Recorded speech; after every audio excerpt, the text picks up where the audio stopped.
5 साल से आप पैसे नहीं दे रहे हैं, क्यों? क्योंकि कैबिनेट कमेटी इकोनॉमिक अफेयर्स इसको मंजूरी नहीं देती है। और मैं बताना चाह रहा हूं, आप विकसित भारत बनाना चाहते हैं, मैं तायद करता हूं, मगर क्या आप 14% आबादी को नहीं पढ़ाकर, उनको एलिनेट कर विकसित भारत बना पाएंगे?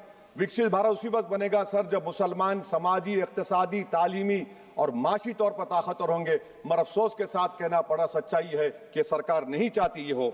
सर मैं हुकूमत से पूछना चाह रहा हूं कि यूनिट कॉस्ट स्कॉलरशिप का 2007 और 8 से रिवाइज नहीं हुआ, क्योंकि जो तालीम का कॉस्ट है उससे मैच नहीं कर रहा है। आप तीन स्कॉलरशिप को डिमांड ड्रिवन नहीं कर रहे हैं। 11 साल से आप 10 स्कॉलरशिप नहीं बढ़ाए, वही नंबर ला के रख दिए। मैं डिमांड ड्रिवन करने का मुतालबा करता हूं। सर प्री मैट्रिक स्कॉलरशिप को क्यों 9th और 10th से शुरू किया था? Sir highest drop out rate मुसलमानों का है, और हमारे मसीहा वेस्ट बंगाल में बैठे, वहां पर ड्रॉप आउट रेट मुसलमानों का 23%, आसाम में 30%। आसाम की सरकार गोली मारने का वीडियो कम बनाएगी तो शायद मुसलमान पढ़ ले तालीम में। सर मैं मुतालबा करता हूं कि मौलाना आजाद फेलोशिप को दोबारा शुरू किया जाए ताकि अक़लियती और मुस्लिम बच्चे हायर एजुकेशन मुकम्मल कर सके। पेरेंटल इनकम आप इजाफा क्यों नहीं कर रहे सर? 1 लाख रुपए, 1.5 लाख रुपए क्या स्कॉलरशिप मिलेगी सर, बताइए आप। और सर आपको मिसाल दे रहा हूं, आप तो काबिल आदमी हैं। 2022-23 में बजट था माइनॉरिटी मिनिस्ट्री का 5000 करोड़, कितना आपने खर्च किया? 16%। 22-23 में सर बजट था 22-23-24 में 3000 करोड़, 5% खर्च हुआ सर। 24-25 में बजट था 3180 करोड़, 22% खर्च हुआ सर।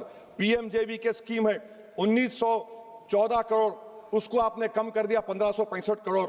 तो मैं सरकार से मुतालबा करता हूं कि मिनिस्ट्री ऑफ माइनॉरिटी के बजट का 10,000 करोड़ कम से कम होना चाहिए। तासुबियत को खत्म करिए आपकी स्कीम में। सर दूसरी बात, इनकम टैक्स के बेनिफिट मिलती थी हमारे फौज के सिपाहियों को जो विकलांग थे, आपने इनकम टैक्स बेनिफिट छीन लिया उन लोगों को। ये कैसा इंसाफ है आपका, बताइए? जो फौजी सर्विस में है, अरे प्राइम मिनिस्टर अगर एक ट्रेन की झंडी दिखाएंगे तो उससे बढ़ के पैसे खर्च हुआते, तो आप क्या बचा रहे? सर 11-12 साल से वजीर आजम मोदी हैं, हमारी एयरफोर्स का स्क्वाड्रन गिरकर 29 पर आ गया। 12 साल से आप प्रधानमंत्री हैं, हम एक मिड एयर रिफ्यूलर एवैक्स को नहीं बढ़ा सक रहे। पाकिस्तान के पास हमें ज्यादा एवैक्स है, और ऑपरेशन सिंदूर में हमने देखा कि कितनी तकलीफ हुई। सबमरीन का शॉर्टेज है, आपको फिक्र नहीं है सर। और हम 3rd एयरक्राफ्ट कैरियर